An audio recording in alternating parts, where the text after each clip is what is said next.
ओम नमः शिवाय साथियों, मैं प्रदीप सिंह, फाउंडर ऑफ अनंत विजय सेवा संस्थान। साथियों, आज आपको मैं श्रीमद् भागवत गीता का अध्याय 6 ध्यान योग का श्लोक नंबर 17 का संस्कृत और हिंदी वाचन करके सुनाऊंगा। तो श्लोक नंबर 17 है,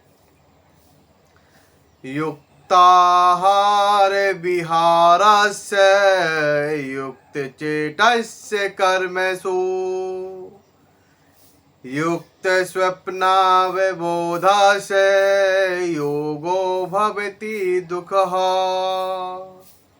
इसका हिंदी अनुवाद है, भगवान श्री कृष्ण अर्जुन से कहते हैं, हे अर्जुन, जो खाने, सोने, आमोद प्रमोद तथा काम करने की आदतों में नियमित रहता है, वह योगाभ्यास द्वारा समस्त भौतिक क्लेशों को नष्ट कर सकता है। तात्पर्य है, खाने, सोने, रक्षा करने तथा मैथुन करने में जो शरीर की आवश्यकताएं हैं, अति करने से योगाभ्यास की प्रगति रुक जाती है। जहाँ तक खाने का प्रश्न है, इसे तो प्रसादम या पवित्रीकृत भोजन के रूप में नियमित बनाया जा सकता है। भगवद गीता के अनुसार भगवान कृष्ण को शाक, फूल, फल, अन्न, दुग्ध आदि भेंट किए जाते हैं। इस प्रकार एक कृष्ण भावना भावित व्यक्ति को ऐसा भोजन न करने का स्वतः प्रशिक्षण प्राप्त रहता है जो मनुष्य के खाने योग्य नहीं होता या कि सतोगुणी नहीं होता। जहाँ तक सोने का प्रश्न है, कृष्ण भावना भावित व्यक्ति कृष्ण भावनामृत में कर्म करने में निरंतर सतर्क रहता है, अतः निद्रा में वह व्यर्थ समय नहीं गंवाता।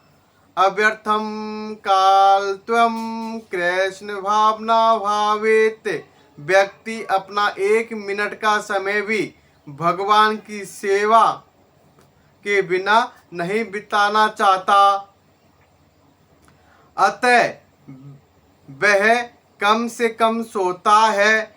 इसके आदर्श श्रील रूप गोस्वामी है, जो कृष्ण की सेवा में निरंतर लगे रहते थे और दिन भर में 2 घंटे से अधिक नहीं सोते थे, और कभी कभी तो उतना भी नहीं सोते थे। ठाकुर हरिदास तो अपनी माला में 3 लाख नामों का जप किए बिना न तो प्रसाद ग्रहण करते थे और न सोते ही थे।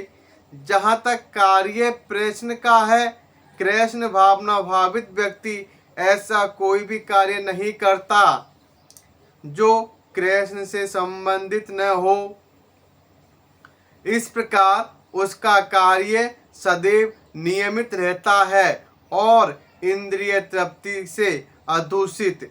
चूंकि कृष्ण भावना भावित व्यक्ति के लिए इंद्रिय तृप्ति का प्रश्न ही नहीं उठता, अतः उसे तनिक भी भौतिक अवकाश नहीं मिलता। चूंकि वह अपने कार्य, वचन, निद्रा, जागृति तथा अन्य सारे शारीरिक कार्यों में नियमित रहता है, अतः उसे कोई भौतिक दुख नहीं सताता।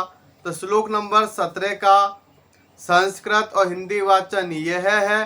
कल फिर मिलेंगे श्लोक नंबर 18 के साथ। ओम नमः शिवाय साथियों, धन्यवाद।